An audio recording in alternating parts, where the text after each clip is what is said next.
There is a difference between discipline that trains and discipline that transfers pain. Some parents don't discipline to teach. They discipline to release what was done to them. A child forgets to do homework. The parent explodes.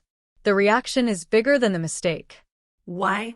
Because the anger isn't about homework. It's about unresolved wounds. Pain transferred does not create respect. It creates silent resentment. And resentment always waits for power. The child obeys, but inside, something hardens. No questions. No connection. Just compliance. And compliance, without understanding, is not character. It's fear management.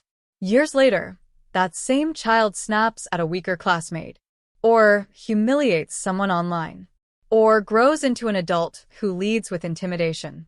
Discipline that transfers pain doesn't stop at the house door. It leaks into society. When children are corrected with humiliation, society becomes a battlefield of wounded adults.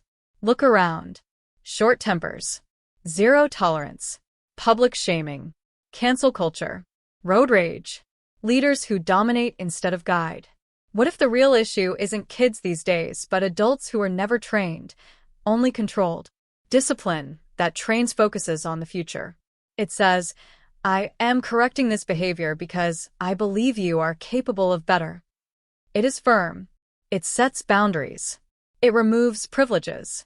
But it does not attack identity. It separates the mistake from the person. Discipline that transfers pain attacks identity. You are useless.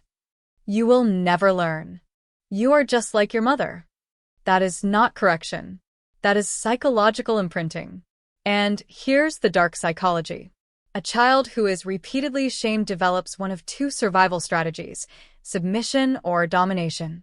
Submission creates adults who tolerate abuse and injustice because it feels familiar. Domination creates adults who inflict what they once endured because power feels safer than vulnerability. Both weaken society. Tolerance dies when people are raised to see mistakes as threats instead of growth opportunities. Acceptance disappears when shame becomes the primary teaching tool. And then we wonder why empathy feels rare. Here's the uncomfortable truth. Some parents say, I turned out fine. But if fine means emotionally distant, easily triggered, unable to apologize, and uncomfortable with vulnerability, did you really turn out fine? Obedience is easy to force. Character is harder to build.